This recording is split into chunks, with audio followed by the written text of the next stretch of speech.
Finally, there's been some outgoings that's in line. Obviously, we're going to talk about some incomings. I think Wesley Fofana's head is absolutely gone. He wants to come to Chelsea Football Club, but yeah, it's good. It's good that players like Alonso and Timo Werner, and there could be more, that's on the way out. So let's talk about all of this.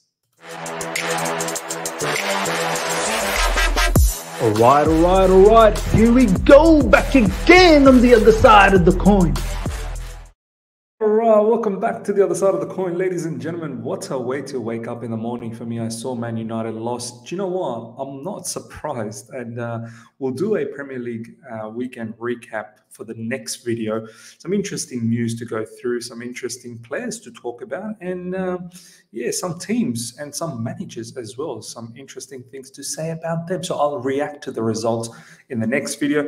But for this video, we have to talk about the latest Chelsea transfer news. It's buzzing as we are now slowly gearing up for the Spurs game coming up next weekend, which is an important fixture. We have to develop, we have to play better.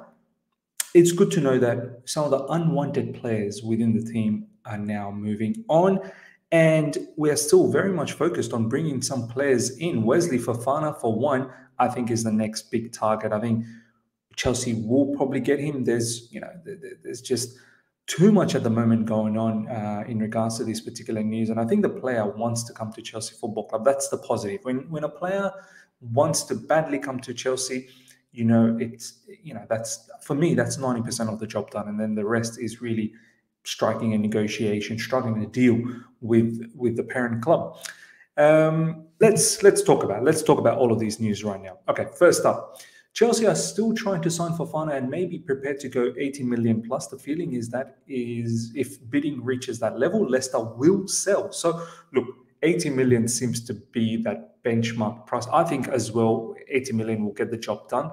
Maybe there could be some add-ons. Look, we can sit here all day long, talk about the price. You know how I feel about it. I think the price is a bit insane. There's no doubt about that. But there is probably a reason to get this player. Looking at Azpilicueta again at RCB this particular weekend against Everton, I'm not convinced. I don't mind him sticking around, but him playing so much is probably not a great idea for us. After 40th minute, he started struggling. I know this is the first match, but we saw last season as well, later on in the season, after 60th minute, Azpi was absolutely gasping for air. And we need dynamism from that RCB or the LCB position. So a player like Wesley Fofana, it's not just for now, but I think for the future as well. Thiago Silva, God knows how long he's going to go for. Azpilicueta as well. It's not like they're getting any younger. So a player like Wesley Fofana, and Thomas Tuchel needs players like Wesley Fofana, robust, do you know what I mean? Can go up and down, even from the RCB role, can at times, hopefully can bump forward and, provide that extra body. So look, 80 million insane, but I think this is something that is going to happen, and I'm all okay with that. Before we touch on all of these Timo Werner stuff, I want to just talk about Wesley Fofana again. Look at this. Wesley Fofana's head wasn't where it was in May. He was strolling around and had don't care attitude today. And further on goes to say, Fofana went straight down the tunnel at full time while the Leicester players did a lap around the pitch. I think Leicester had a draw 2-2 with Brentford. He started for Leicester today. I was looking at whether he'll start or not, and then I saw the starting lineup before I went to bed that he was starting.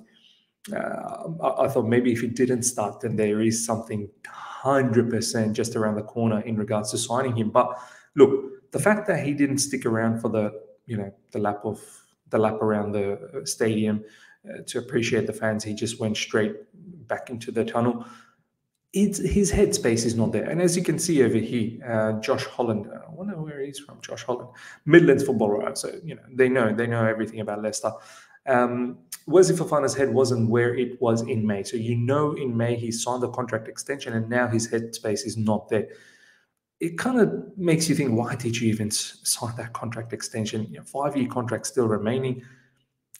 He should have waited around. Maybe at that point he couldn't wait around. Maybe at that point, knowing that he just came back from an injury, wanted to secure his future, which is fine. You did what was right at that point, and you're probably doing right what is the thing to do at the moment as well. So when Chelsea come knocking around, you don't let that opportunity go. So I completely understand. Let me see if there's any more Wesley Fofana news. No, that's it. But yeah, ladies and gentlemen, let me know. I think this will be the next player for us, Wesley Fofana. And I personally think, taking the price aside, I think it's a player that we need right now. Going forward, perhaps we should be able to give Chalobah some opportunities, no doubts about it. But I think Wesley Fofana and Chalobah will provide good competition for each other. Next up, ladies and gentlemen, Timo Werner and Thomas Tuchel fell out. So the truth behind this particular story, I had a feeling something was not right, because Timo Werner has been cheeky in interviews, recently I think he said, I could be happy everywhere. We know what he said when he went to Germany for international duty, saying that German football kind of suits him a lot better. International football with Germany suits him a lot better than Chelsea.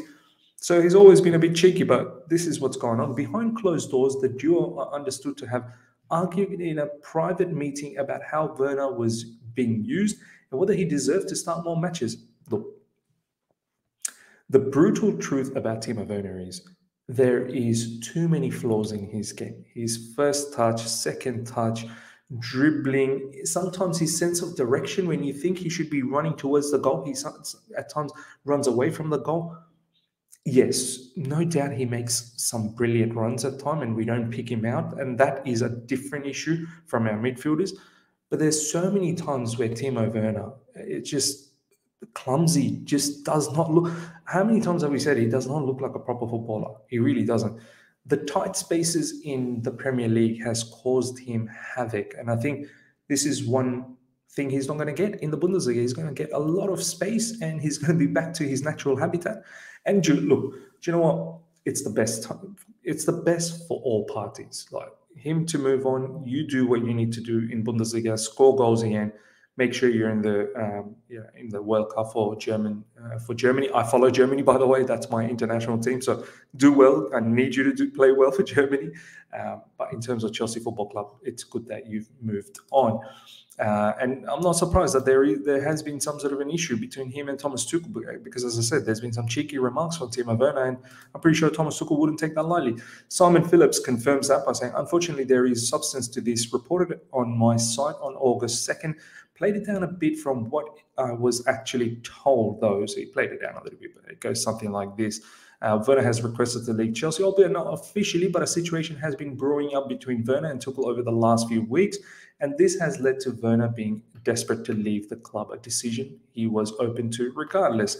And as you can see, the absolute Chelsea pretty much saying what the previous tweet was about. Fee for Timo Werner will be around 25 million. Final stages of the transfer back to Red Bull Leipzig. This is a decent fee, man. I like that. I mean, considering this is Timo Werner's third season with us, I think we bought him for about 50 million. We're approximately getting half of that, just a bit more than half. I think there is a 5 million add-on or bonus or something. Fee for Timo Werner will be around 25 million.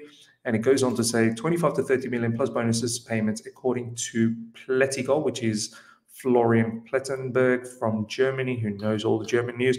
And apparently it's not a loan. Apparently this will be a permanent move. This is as per Fabrizio Romano. So we'll see whether that comes into fruition. When it comes to Fabrizio, is bang on. He talks to the agent. So look, no loan deal, which is great. I don't think we can do so many loans anyway.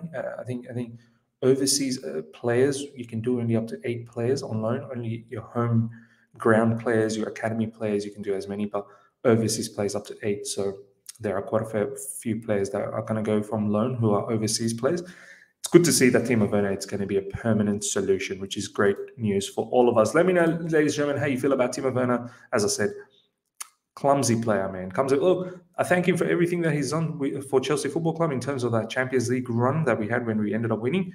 But there's been some monumental misses. Okay, next up, ladies and gentlemen, Callum Hudson-Odoi's representatives are in talks with Dortmund over a loan deal. They will talk to all interested parties before making a decision on his next move. Look, once again, a very, very good scenario for both for Chelsea and for Callum Hudson-Odoi. Callum Hudson-Odoi has not developed. He's not developed since his injury initially with Sarri, and he should have gone on loan last season, if I'm being absolutely honest. So this is probably coming a season late. He could have developed a lot more in that one season last season. Dortmund is a good location for him. And players go there and they really ball out. So I hope he plays game in, game out. I hope he develops his skill set and really finds his confidence back. Take on the man, shooting technique, dribble past players, just enjoy football again, man. Because right now it doesn't seem like you're doing what is required for you to do at Chelsea Football Club. Some people complain, but he's been playing right wing back. Right wing back and left wing back are literally wingers in our system under Thomas Tuchel with the ball.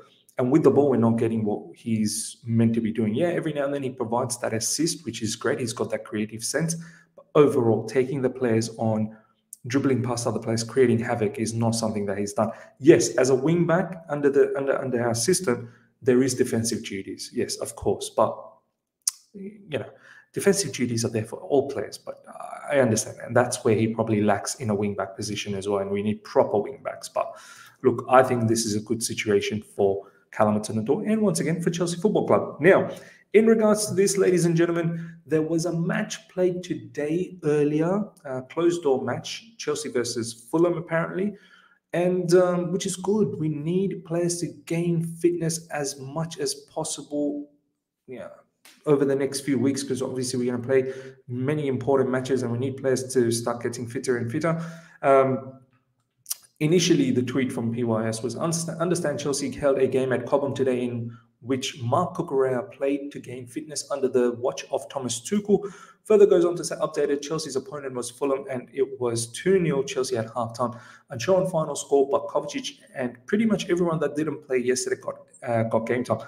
I then commented on this particular tweet asking whether Amanda Broha played, and a lot of people are saying he would have, because he didn't play yesterday. Well, he didn't play enough. He came in the same time as Marc Cucurella. So look, I would actually be inclining to play Amanda Broha against Spurs and take Havertz to the bench. I would go with Sterling and Broha up front and have Mason Mount actually playing midfield, where he's a lot more comfortable, as opposed to playing up front where he does need to go through, dribble past defenders, drive, and then look for that shot. He has that, but it's not a natural thing all the time.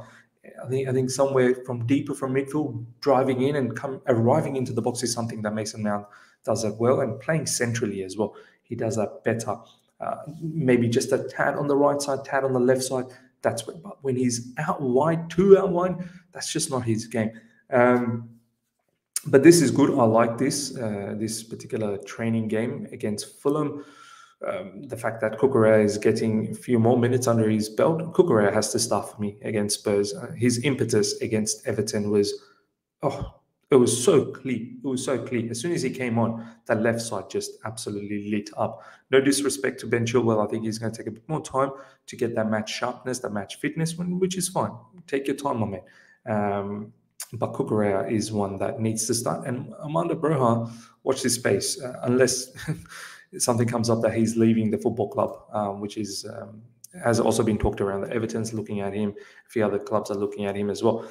Next up, a few of you guys have been saying, Miz, how are we doing this in terms of FFP? How are Chelsea spending so much money? Are we going to get done? And I've always said, look, a club doesn't do what they're doing knowing that they're going to get done in FFP. And this is a little bit of news in regards to this. Finance expert Kieran Maguire has said, when you buy, you spread the cost over length of the contract. If Chelsea spent 300 million in this summer, the amortized cost per year is going to only be around 50 to 60 million. People just focus on the money and ignore FFP is based on 3-year assessment period. Very, very important to understand this. Using a football inflation calculator, Abramovich's first summer was worth around 406.3 million. Maguire says he's relaxed about Chelsea and FFP, as they can say COVID had an impact. And also from 2015 to 2020, they made more than any Premier League club in sales at 434 million. So look, from an FFP point of view, it seems like we are pretty much balanced. We shouldn't be worried about. And also we need to understand, when you spend 300, as said he, and I've always knew this, it's not paid upfront like that. I know some of the clubs are saying we are paying upfront, but it is spread out. It is most likely spread out in installments, whether it's 1 year, 2 year, 3 years, it's spread out in installments. So, yeah, I don't think these new owners, the American owners, Todd Bowley and Iqbali, Capital, what are they called? Something Capital, forgot about it. But Iqbali are basically the two owners. They're not going to be doing all these, jeopardizing their situation with FFP. A move to London rather than Manchester United for Frankie de Jong is thought to be the midfielder's preference. This is from Simon Johnson recently. Watch this space. I think there's a need for Frankie de Jong as well, and he's interested. But now there's rumors about PSG apparently getting into the act. But ultimately, it will need the players, yes, to leave Barcelona. Right now, I think he wants to be at Barcelona. Finance expert, just as supporters shouldn't have been worried about not buying enough players a few weeks ago, they shouldn't be worried about player sales now. It will happen. Werner, Ziyech, Sarr, Alonso are all expected to leave Chelsea. We forget that Sarr, his deal with, I believe, Monaco, maybe just around the corner. Werner is on the way. Alonso, recently we talked about, he's on the way to Barcelona. So, look, this is great. And Ziyech, look, his dealings with AC Milan has been well documented. He once again didn't play against Everton. Apparently, he participated in that closed-door match against Fulham earlier today. But look, he needs to move on as well. He's not favoured by Thomas Tuchel, and which is fine. It's best for all parties once again. So plenty of outgoings looks like is happening very, very soon, which is great. Alonso almost done. Timo Werner almost done as well. And we got the here we go for Timo Werner. We are very close to getting the here we go for Alonso, which is great. Sarr should be moving on as well. Callum Hudson-Odoi looks like he's got a foot out too. And Hakim Ziyech. So once all of this is cleared, we will have to go into the market and bring in new players. We just have to, because that's a lot of players going. Lukaku left as well, especially up front. We need another option to give Armando Broja a good run for the money. Right now, Armando Broja is just on his own. Whether he stays as well, that's another question as well. Look, I would love to get Aubameyang if he's up for grabs.